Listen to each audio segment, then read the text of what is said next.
Alright, y'all, I'm going to start reading from chapter 1 from my book. This is going to be a very difficult chapter to read, so I'll probably have to split this into 2 videos. But I'm going to get through it because recently I heard about a little girl that took her life, 10-year-old named Izzy, I believe. She looked like a beautiful little girl, and it just made me sad. So I know that children also experience depression, and they need somebody to reach out to them sometimes. I missed my chance to reach out for her, but I'm hoping that I can help some other children who are going through difficult times at home or at school. So that's why I'm going back into my past and reading to you all what I've experienced. That's why I'm posting these videos. I hope to inspire people to hold on to hope and to believe that your life can change, your life circumstances can change, regardless of what you're going through now. Just don't give up. Please don't give up. Okay, so chapter 1. Chartel was a good baby. Wherever you sat her down is exactly where she stayed. She wouldn't crawl off somewhere and get into stuff like other babies. She wouldn't even look around. Just a good baby. She would sit and stare in one direction without making a sound until you picked her up and put her somewhere else. You wouldn't even know she was in the room unless you happened to look at her. Sit still and stare. Such a good baby. That's how people described me until my adoptive parents finally took me to a doctor whose diagnosis was that I would be a vegetable for the rest of my life. Now, y'all, this information is what I've been told over the years by my adoptive mother in particular. So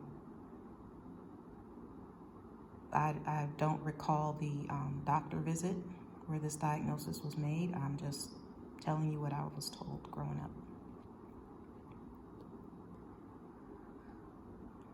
The doctor said I would never walk or talk and discouraged my parents from investing in rehabilitative therapy. This is the one time that I'm glad my adoptive mother had to have the last word. She was already a school teacher, and she had majored in almost everything at one time or another during her years in college. She decided right then and there that she was going to teach me how to walk and talk just like any other child. To her, it was the ultimate challenge, and she could be the hero in some small child's eyes. She always has to have the last word, and she was determined to help me speak my first words. My adoptive mother was a very good teacher. I can vaguely remember the alphabet spread out on little choo-choo train cars that went around the walls of my bedroom. She often had me doing practice exercises out of workbooks, and she bought a phonics kit. She did whatever it took to help me learn. She even made up funny little songs sometimes. She named me Joy because she said that when I smiled, my eyes disappeared into little slits. My smile took up my whole face, and she gave me plenty of reasons to smile. We had tea parties with my dog Sashu and my dolls. The tea was actually apple juice or cider.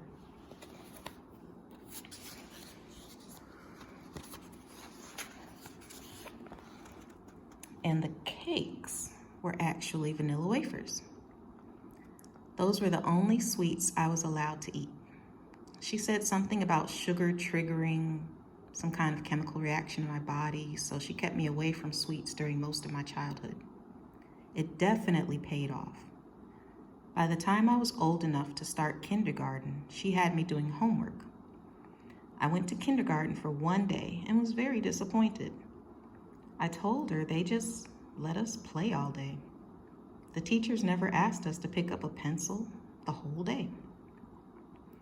She kept me home for another year and continued to make learning fun with worksheets and songs. I attended a bilingual Spanish and English school during first grade, so I became fluent in both languages by the end of the school year. Of course, I can't remember much of it now, but I do remember learning math and Spanish and reciting a salute to our flag, which started out, Roja, Blanca y Azul. I felt so proud of myself that year. I was doing homework, sitting at a desk, and speaking 2 languages in the first grade. After school, I walked all by myself all the way to the burger place and put the change my daddy gave me on the counter. After waiting patiently for my hamburger, I sat down and ate until my daddy came to pick me up. I was so proud of myself every time I was able to follow this routine without messing it up. I was a big girl. By then, I was a big sister too. When I was about 4, my adoptive mother was pregnant with her own biological child. Things started to change around that time, but I was busy learning. Whatever mommy said to do, I did, period. Somehow, she brought me out of the staring spells and helped me become a real girl. She was my sole authority on everything. So when she told me to stand up straight in front of her while she sat and lectured me for 2 to 3 hours about something I did wrong, I didn't see a problem with that. That was normal to me. I was a bad girl, and I had to learn how to be a good girl. My adoptive mother did whatever it took to make me a good girl. One time, while she was pregnant, she wanted me to get in the bathtub, but I think the water was too hot or something because I didn't get in right away. She took me into the living room while I was naked and stood me up right next to the fireplace. The fire was already going strong, and we were home alone. She took one of Daddy's belts and literally beat the crap out of me, striking me on the right side of my body with each blow. In my feeble attempt to dodge each blow, I kept flinching and bending the left side of my body towards the fire screen. I felt the belt on one side and immense heat on the other side of me. I was sweating and crying, but I didn't dare move from that spot. My bowels gave in, and I defecated right there. I remember looking down and seeing those little brown lumps on the bricks. When she noticed what I did, she told me to step aside. I thought she was going to kill me now for sure because I pooped in the living room. She didn't. Instead, she looked horrified. The next thing I knew, my daddy came home and I ended up in the hospital with severe burn wounds on my left leg. When I looked down at my leg, I saw these huge light brown bubbles with liquid in them. I wanted to pop them, but the nurse told me to leave them alone. Those bubbles did feel weird though, and kind of painful. The burn is the size of my entire left leg from the side of my butt cheek to the side of my ankle. I was 4 when it happened. My adoptive mother told my daddy and the nurses that I was chasing my puppy, Sashu, around the living room instead of getting into the tub. According to her lie, I slid into the fire screen trying to catch my puppy.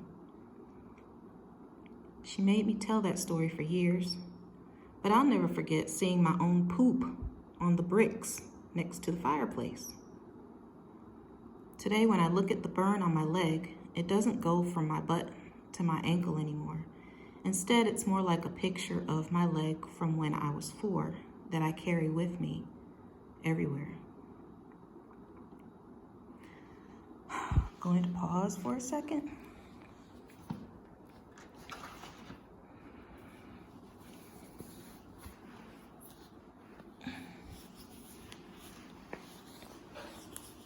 I want you to see this. I'm only showing you this so that you can see I am telling the truth. This really happened. The burn is still there. It's from my thigh down to the middle of my calf now. That's the burn. It's still there.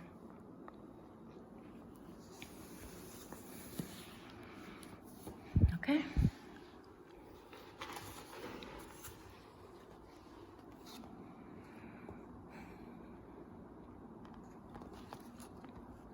All right. So now you know for sure this is the truth.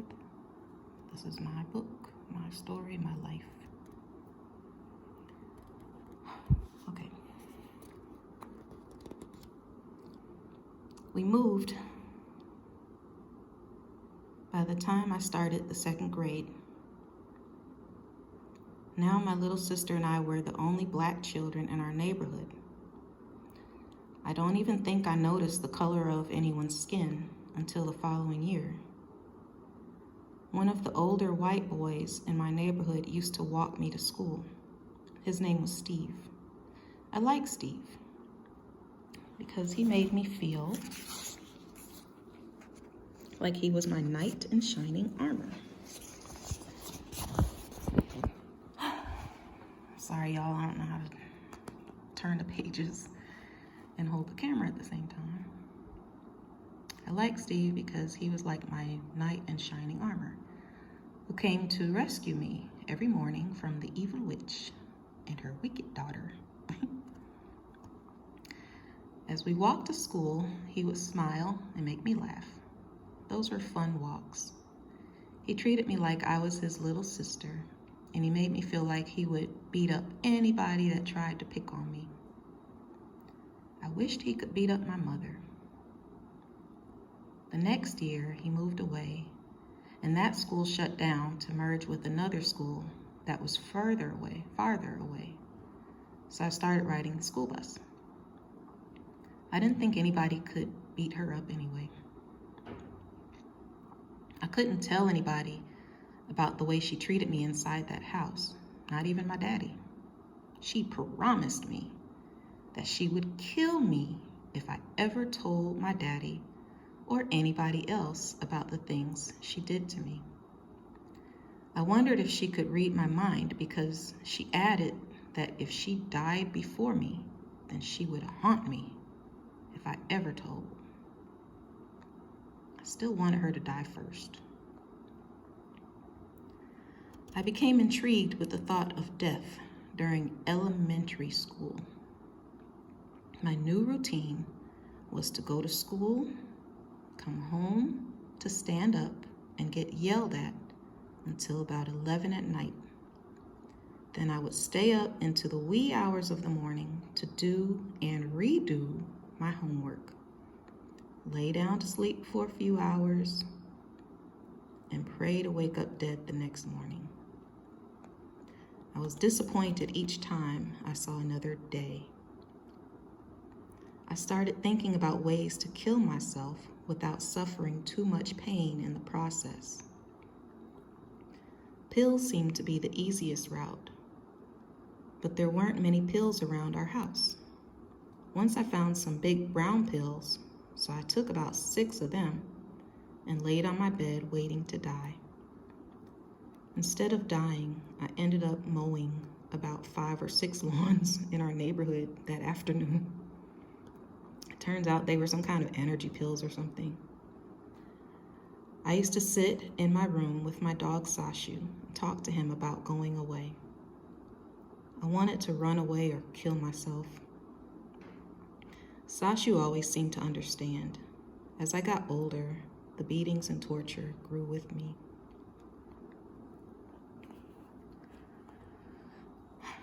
Never-ending wasteland. Junk and garbage, garbage and junk. Empty landfills. Mined sites. Where does it end? When does it stop? Does anyone even know this wasteland exists? Does anyone care? People keep dumping their junk in my space. People keep throwing their garbage in my face. Just when I've got one hole covered up, another one shows right up in its place. Life's just a never-ending wasteland. As I grew closer to puberty, I started looking more and more like my biological mother, and I don't think my adoptive mother liked that very much. Deep down, I think she felt that her husband might actually be my real father.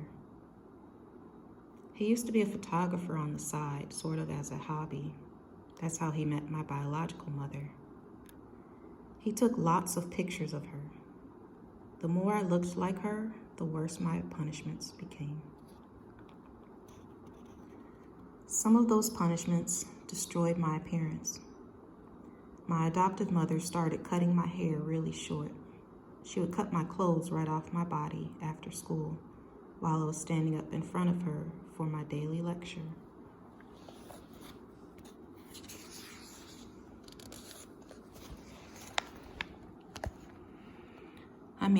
She would cut my training bra and panties too. My face was usually swollen from crying hard every day or from being slapped. In spite of being slapped silly, I had to have a good memory. She used to send me to school with a speech to deliver to one of my teachers. I had to say it exactly the way she told me to and pretend that it was something I thought of all by myself. Then I had to remember my teacher's reply and deliver the message to my mother verbatim after school each day. If I messed up my speech or the reply, I got lectured about it for hours. I was still expected to get good grades and complete all of my homework, even if that meant just writing whatever she told me to write. If I fell asleep while writing something and messed up my paper, she would tear it up and make me start over. The fact that it was usually about 2 or 3 in the morning didn't matter. I was going to learn how to be a good girl no matter what. Most of the time, the after-school lectures became violent. I could tell when it was about to get violent because she would start going around the house, closing the blinds and turning up the radio. My sister usually took her cue and asked if she could go downstairs and watch television or go to a friend's house. I was beaten with all things portable. Coffee mugs were thrown at me, mayonnaise jars, glass lamps, whatever it took. I hated her and I hated living. I hated having to wear long sleeves and pants during the few warm months we got to enjoy in New England. I'm sorry, I'll have to stop for a minute.